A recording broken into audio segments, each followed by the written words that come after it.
discovery work, some self-reflection, which has been interesting.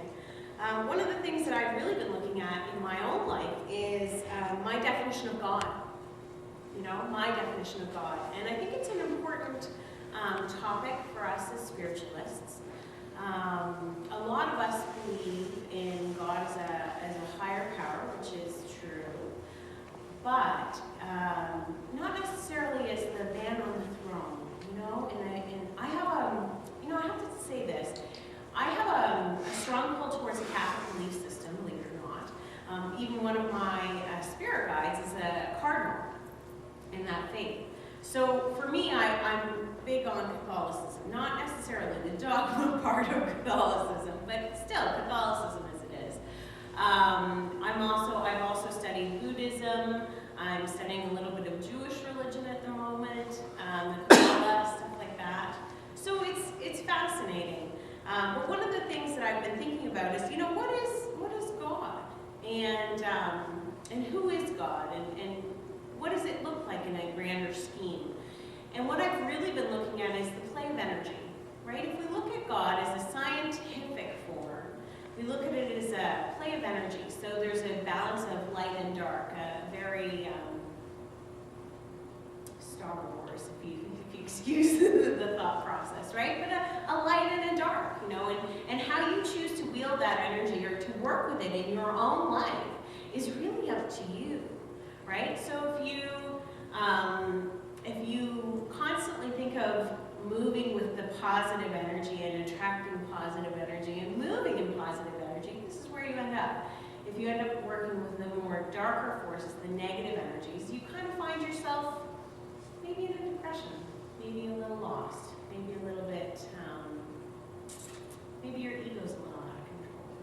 Anyway, so this is what I've been looking at in my own personal life recently. And I've been going to different places and seeking out different points of view and things of that nature. And one person I had talked to had said to me, I have a real hard time with the belief system of God. And I said, oh, okay. And me being a spiritualist minister, how do you combat that, right? How do you say, well, there really is? And so I started talking to them about the whole Star Wars and the energy, and they got it. And they said, well, truly, I have a friend of mine who says that God is not really God, so to speak, as in a person or a being. But when they break the word God down, they say it's good, orderly direction. So for those of you who are struggling with that belief system sometimes, think of it as good, orderly direction. Where is my good, orderly direction? Am I focused in the right direction? Am I aligning my energies with the positive of the universe, the positive of where we want to be and where we want to go, is not only as personal beings, but as in a universal source, right? Because we are all connected, as you know. My heart beats just like yours, and when it beats together, it's amazing energy that comes to creation from that. So, speaking of belief systems, belief is a faith, trust, or a confidence. And when we look at belief systems, a lot of us take on the belief systems of others, whether it be our parents or the people who raised us or people we're connected with. And that's all well and good, but we really do need to do our own soul searching. And I think that part of the reason why I've always loved spiritualism as a whole is because we don't really dictate to you what you need to believe. We let you find it on your own way. And I think that's really important in this day and age because, as spiritualists, we borrow from everything. We don't necessarily just believe in the Bible. We look at the Quran, we look at Buddhist teachings and Judaism. We look at all types of things, and we borrow from each one to create what we believe is our, I wouldn't necessarily even say religion, but our faith, or our belief structure, right? So it's an interesting thought. One of the other things that I was thinking about recently was about judgment. And a few years back, and as I say, I've been really pulled to Christianity, or Catholicism. And I heard of this minister in the States who was invited to come in, and they were taking over the church. It was a new minister that comes in. Anyway, so when the minister was supposed to speak that day, no one knew who he was because he wasn't sitting up at the front. And when he came in at the beginning of the day, he wasn't dressed very well. He looked kind of funny, unshaven, not dressed very well, didn't look very clean maybe. And he came in and he sat at the back, and no one really paid him any mind, no one really paid him any attention. And he just kind of sat and listened to, the carryings on of what happens in a regular service. Anyway, as the time went on, and I guess the chairperson for that service knew who he was and just didn't say anything. And as the time went on, the chairperson introduced him, and he got up from the back, and here's this gentleman who doesn't look very clean or very put together or well-dressed, and he comes up to the front and he introduces himself as their new minister. You could imagine the reaction of the people in the congregation of that church. You could just imagine. And it comes down to judgment, right? We judge without thinking. We just automatically go, oh, that person has nothing to say because of, look at their appearance, look at what they look like. And it's interesting. So it's in my own path, I've been really trying to work on judgment. I may be a minister, but I am not perfect in any sense of the word, and I'm growing personally every day. And recently I've run into a couple of interesting characters. We'll put it that way, interesting characters.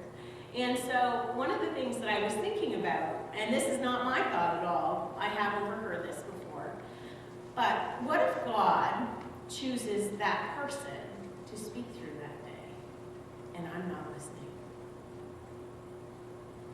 That's a big deal, right? Say that person who's homeless on the street, say that person that's a drug addict or an alcoholic, say that person who's struggling financially, spiritually, socially. What if God chooses them to speak through?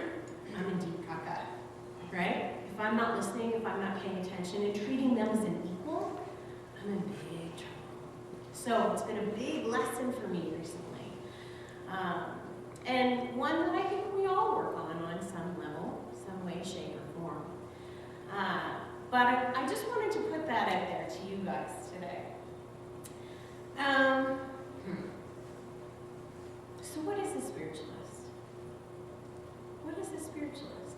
A spiritualist, I believe, is someone who's looking for answers, who is constantly seeking, always in involvement, always trying to educate themselves, always trying to grow.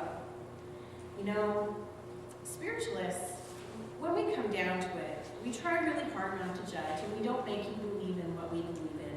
We give you an opportunity to learn how we think and what we do and how we grow. But we always think about love. The end result is always love.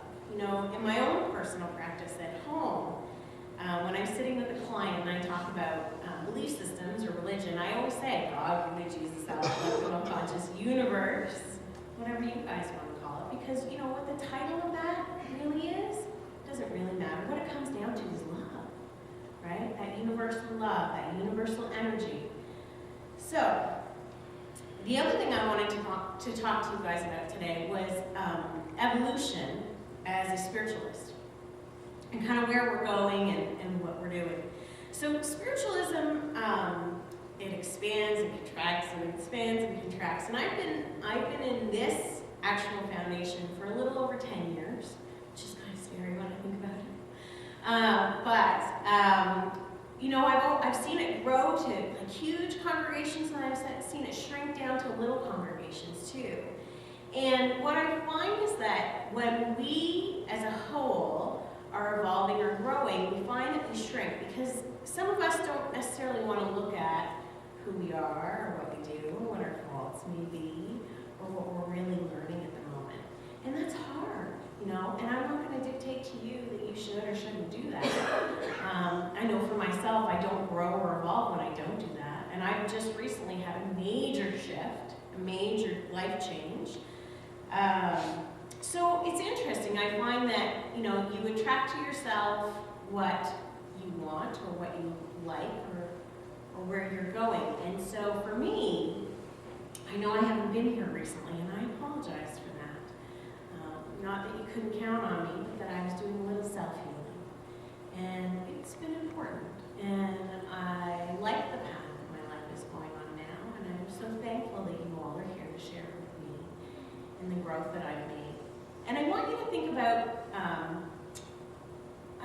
about us as grains of sand. I know that sounds kind of funny, but when you put sand through a sieve or multiple sieves, it becomes finer, more refined, cleaner. It evolves better, or it moves better, and it can understand different things. If you think of the universe or our life lessons as the different sieves, I'm working on unconditional love, I'm working on respect, I'm working on integrity, and you think of me as a grain of sand. I'm moving through those sieves one by one, and I can go back and review one, but when I'm moving through them, the more I get it, the faster I move through, and it changes every time. So one of those things I just wanted you to think about as you're working on your own process and progresses. Good orderly direction. I really like that. And positive energy. On our Tuesday night teachings, our spiritual development class, you actually get a book. You get one of these wonderful little books that actually talks about the principles of spiritualism. And I just wanted to read a little bit to you so that you, because I know some of you have got this and some of you haven't, but I just wanted to read this part to you. Well, maybe 2 parts, we'll see. So, the principles of spiritualism, and this was written by a very inspirational lady. Her name was Diane Blackavera, and we've recently lost her. Fantastic lady, really understood spiritualism. Anyway, the fatherhood of God. Each of us has our own concept of what God is. To some, God may be man with long white beard sitting on a throne, ready to punish us for every wrongdoing and instilling fear into us. To others, God may be a very loving father, caring for his vast family of every color and creed. As we look around us, we see the natural laws of all life in operation, from the tiniest blade of grass to all the life forms of animals and the human kingdom. Then we realize that there is a great intelligence or energy behind everything. An intelligence that has created everything seen and unseen, and that, governing all, there must be a divine mind with a vast plan for its creations. This is the beginning of our search to discover the answers to this question: who and what is God? We can no longer accept him as the old gentleman sitting on his throne ready to mate our punishment. We now realize that unlike us, God has no individual personality, but rather is the greatest central source of life, love, and energy. God is the controlling force in all laws governing creation. We must consider that there is only one law, and each plane in the kingdom reflects the connection between physical and spiritual law. The same law is manifest in us, and when we run contrary to that law, we must pay the price for creating disharmony around us. With this knowledge comes the realization that in all God's creations, he has placed something of himself, the divine perfection of himself. Divine spark, divine light. In this sense, he truly becomes the Father, as we understand the meaning of the word, because we know that the Father must plant something of himself in his creation if it is to survive and grow. In his wisdom, he gives us free will to accept or reject his influence, or to use or abuse the life-giving force or energy, which is the basis of all creation. Therefore, we have learned one other lesson. The Divine Father's love is impartial. How we direct this force or energy, constructively or destructively, depending on the use of our own free will, becomes our responsibility. Harmony or disharmony depends entirely upon us. We understand that the Divine Father, like fathers in every plane of existence, want nothing but the best for us and desires for us to grow into true awareness and to share in perfect love. Yeah. Anyway, I hope that helps. I hope that has given you something to think about. Thank you so much for allowing me to speak today. I appreciate you. I love you. Thank you so much for coming.